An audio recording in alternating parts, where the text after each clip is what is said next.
Olha só, pessoal, estou fazendo esse vídeo aqui para diferenciar os tipos de capacitores, para falar como que eles são, para falar da estrutura deles.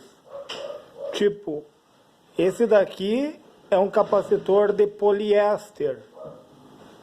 Ele funciona para frequências altas, pessoal. Então, como que é um capacitor em si? O capacitor, ele tem duas placas, certo? Internamente. E elas são separadas por um dielétrico.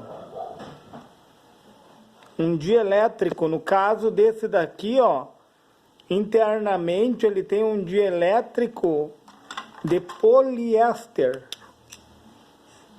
Um dielétrico aqui, a parte interna dele, que separa essas placas, é o dielétrico.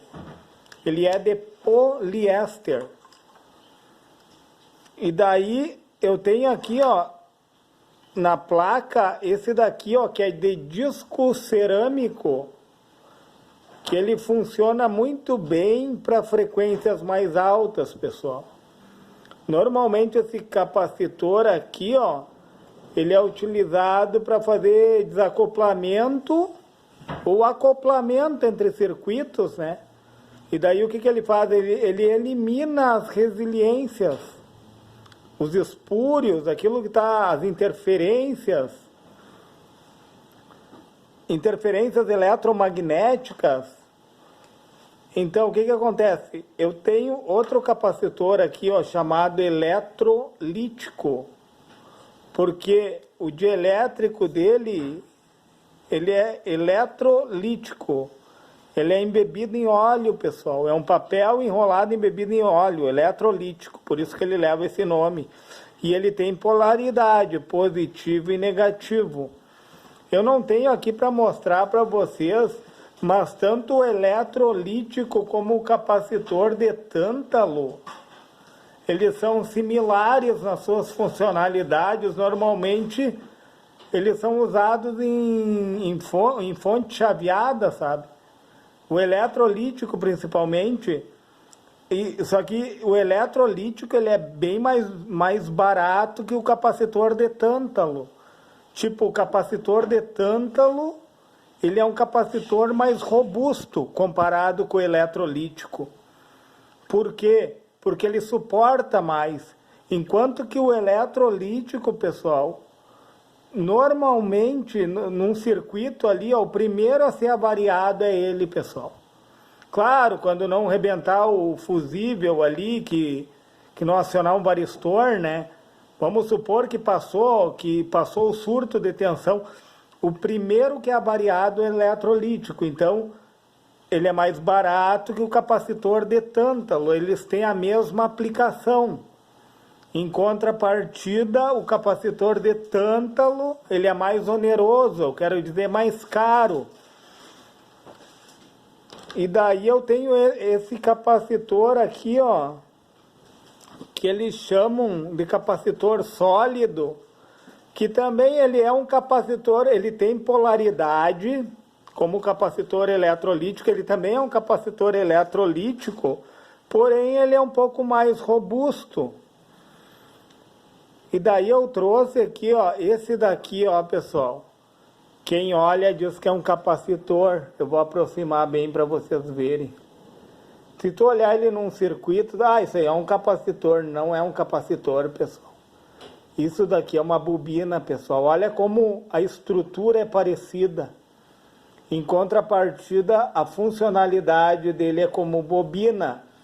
E como você sabe, as bobinas em altas frequências, elas funcionam como uma chave aberta e elas funcionam como um curto-circuito em baixas frequências, na contramão do capacitor, né? O capacitor em altas frequências, ele é um curto-circuito. Em baixas frequências, é uma chave aberta. Olha só como eles funcionam na contramão. Mas a minha intenção, pessoal, era mostrar, ó, o capacitor de poliéster, tá? Saber, tu olhar para a estrutura dele e ver, não, isso daqui, ó, esses aqui são tudo capacitores de poliéster, ó. E daí o de disco cerâmico, ele aguenta frequências mais altas, ó. Esse daqui é um de disco cerâmico, esse daqui tem os menores aqui, ó. Normalmente, tipo nesse caso aqui, tem um CI aqui, ó. Ele evita que o circuito integrado venha queimar, fazendo o quê? O desacoplamento, mandando os espúrios para o terra. Entenderam? Normalmente eles são aplicados em circuitos onde tem oscilações. O circuito integrado funciona dessa forma, ele é um controlador.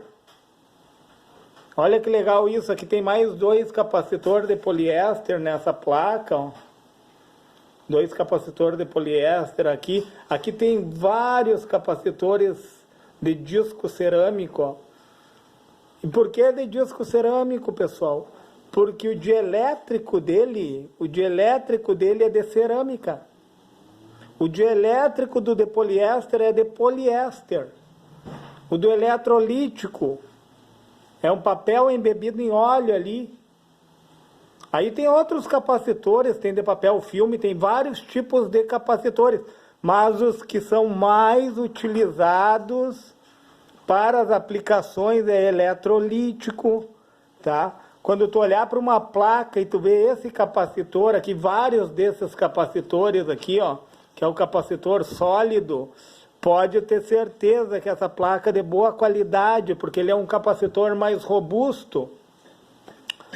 E daí para te saber diferenciar, para te olhar a estrutura dele e saber a diferença, né? Isso que é interessante, tu olhar para esse daqui, tu vê que, não, esse daqui não é um capacitor, esse daqui é uma bobina, ó. Isso aqui não é um... Pessoal, na placa ela vai ter o Lzinho do lado ali, a descrição de indutor, certo? Também isso tu pode averiguar na placa, ó. Tu vai olhar na placa, vai ter um L de indutor. E o capacitor vai ter um C de capacitor. Certo, pessoal? Se esse vídeo lhe ajudou nos seus conhecimentos, pessoal, deixa o seu gostei, se inscreve no meu canal.